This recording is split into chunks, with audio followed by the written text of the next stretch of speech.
Artisan sourdough bread. It's one of the most sought-after breads. With its chewy texture and tangy taste, with its nice hard crust on the top, it's so delectable and so delicious. Today at Witch Hollow Homestead, I'm going to teach you how to make your own artisan sourdough loaf. Before we get started, I'm going to show you all the tools you will need in order to make your own artisan sourdough loaf. You will first need some delicious, bubbly, live sourdough starter. I fed my starter about 8 to 10 hours before I prepared this bread.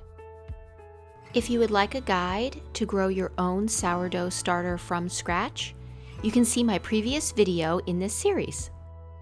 You will need a kitchen scale that measures in grams, a spray bottle with water in order to mist your counter and hands, a dough scraper. I like this silicone dough scraper because I bent it to fit the curvature of my bowl, and it makes scraping out my bread and flipping it really easy. A banneton basket along with a large Ziploc bag, a cooling rack in order to put your baked bread on, a 6-quart Dutch oven that can handle temperatures of up to 500 degrees Fahrenheit. Here, you can use parchment paper when you bake your bread, but I absolutely love this silicone mat that I bought. It just makes it a lot easier to get the bread in and out, and you're not wasting parchment paper. We're going to begin by tearing our scale, adding our large bowl, and putting in 310 grams of filtered water. This filtered water I like to warm in the microwave for 30 seconds just so it's not super cold when I add my starter. To the water, we're going to add 100 grams of bubbly, active sourdough starter. Use your spatula to gently stir your water and sourdough starter together until it's fully incorporated. To that, we're going to now add 450 grams of organic, unbleached bread flour. The last thing we're going to add is 10 grams of Himalayan salt. Add your salt and begin stirring all of your ingredients together. Be careful not to overstir. We just want to quickly get the liquid absorbed into the flour. Then we're going to switch over to our silicone dough scraper, just to scrape the sides and the edges. I want to make a point here to tell you, be very careful when you are incorporating all of your ingredients. We do not want to overmix this bread, as this is pretty much a no-knead bread. As you can see here, I am very carefully just scraping the sides of the bowl, and then I will gently flip the dough just to make sure that all of the dry flour has been incorporated into the dough ball. We're going to cover our bread with a damp towel and let it sit for 30 minutes. It's been 30 minutes and our bread is now ready for our first step.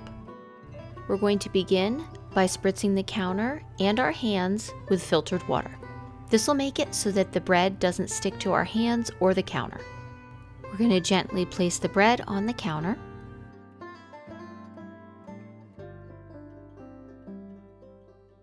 Wet our hands just a little bit more, and then we're going to begin with 9 slap and folds. You could do 10 if you like. You just don't want to over-knead this bread, as it is a no-knead bread.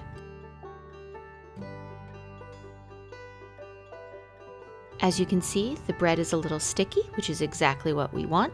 I'm going to shape it into a ball and cover it with a damp towel and let it sit for 30 minutes. It's been 30 minutes, and as we can see, our dough is starting to look puffy and smooth, which is exactly what we want.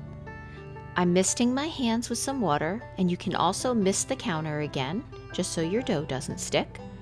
Rub my hands together, and now we're going to do the next step, which is 4 stretch and folds. And then we're going to flip it over and do another 4 stretch and folds on the other side.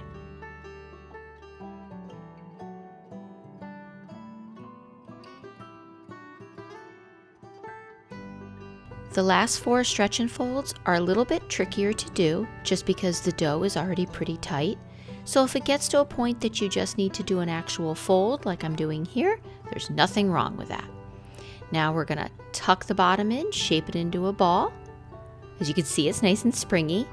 We're gonna cover it with our damp towel and let it sit for another 30 minutes. It's been 30 minutes and look how beautiful our dough looks. It's nice and springy, it's nice and puffy. It looks gorgeous. I'm gonna spritz my hands again, and then we're going to very gently do 4 folds. And the reason you want to be gentle here is you don't want to get the air out of your dough. There we go. Now drag it on the counter a little bit, form it into a nice ball. And now we're ready for the bulk ferment. It's up to you what you choose to do your bulk ferment in. For me, I really like this glass canister with a lid on. It makes it that I can easily see when the bread has doubled in size, and it's easy for me to get the bread in and out. However, you can use any bowl or container that you have that has a lid. I put a light coating of organic olive oil on the inside of the canister, that way the dough won't stick. Put the lid on, and now we're going to set this somewhere warm for the next 6 hours so that it can slowly bulk ferment and rise. The warm place that you choose is important. You definitely do not want to put it right next to a big heat source, but it's nice to put it in the general vicinity of a warm place in your kitchen, or even next to a fireplace maybe, off to the side.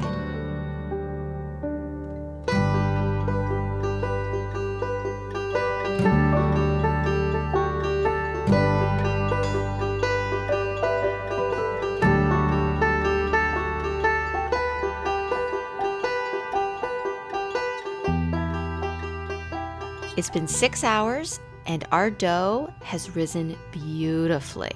So excited. So I'm gonna very, very gently get it out of my canister jar, which you wanna be very careful with it because you don't wanna lose all of those wonderful bubbles from the bulk ferment. We're gonna do just a very gentle 4 folds, just a fold and tuck,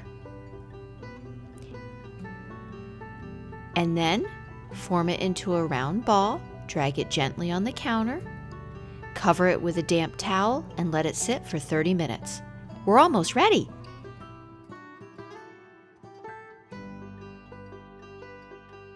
"30 minutes have gone by, and we are ready to shape it and stick it in the fridge overnight. This time we're gonna lightly flour our hands and very lightly flour the counter. When we place it in the fridge, this allows it to additionally bulk ferment, and the longer ferment you give your bread, the more easily digestible it is. So we're just gonna put it in overnight and then bake it in the morning. The shaping I'm doing here is for a batard, and we're just gonna roll it up, and then we're gonna roll it again. And the reason that we're doing all of these rolls is because the more you do that, it creates tension in your bread so that when you bake it, your bread rises a little bit higher and you get those big, beautiful bubbles in your artisan sourdough bread. Make sure that you lightly floured your Banneton basket before you put your dough in. And then we're just gonna real quick tighten it up again, do a few little twists. And then we're gonna put our bread in our large Ziploc bag. You wanna make sure that the bag is poofed up at the top so that it does not touch the bread. And you only wanna zip the bag halfway on each side so that there's a little gap in it for air to get out. And just place it in the fridge overnight.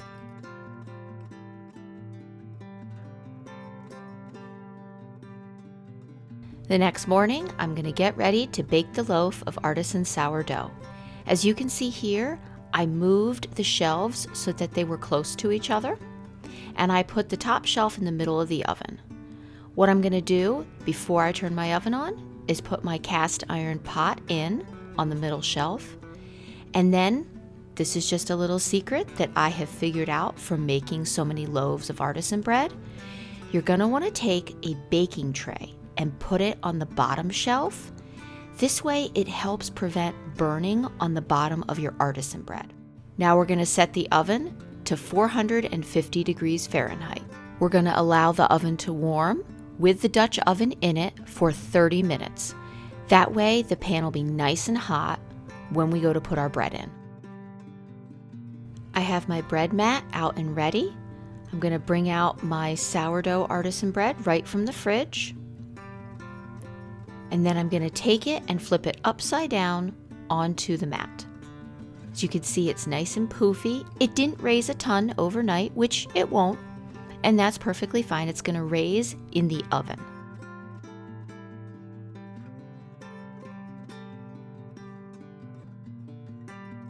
Normally, you're gonna dust the top of your bread with organic, unbleached, all-purpose flour. However, in this case, I was trying something a little different, and I decided to use double Dutch chocolate cocoa powder on the top, and it just gave it a little bit of a different color when it was done baking. It really ends up coming out beautifully. So your option, whatever choice you want to make. I'm going to begin to score my bread. You can score any image you want in it, or you could just do a very simple scoring pattern. On this loaf, I got a little fancy with the scoring pattern. And then I did my large score right in the center of the bread. The reason that you score sourdough artisan bread is because the bread is going to split, and this way you're choosing where you want your bread to split open. That way it can expand properly and you get that beautiful rise.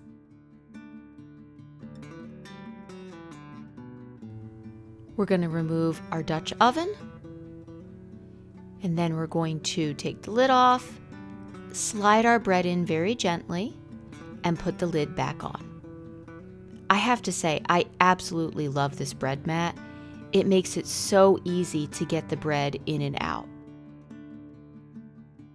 We're going to bake our bread for 20 minutes with the lid on.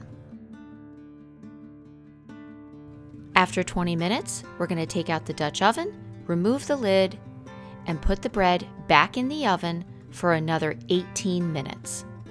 You can do up to 20 minutes. I just like the bread to not be so super hard on the top. But if you like that extra crunch, do 20 minutes. It's been 18 minutes. We're going to remove our bread from the oven. As you can see here, look how beautiful it got. Oh, just absolutely gorgeous. We're going to take the bread out of the Dutch oven using the little pull tabs. And then we're going to slide the bread off of the mat.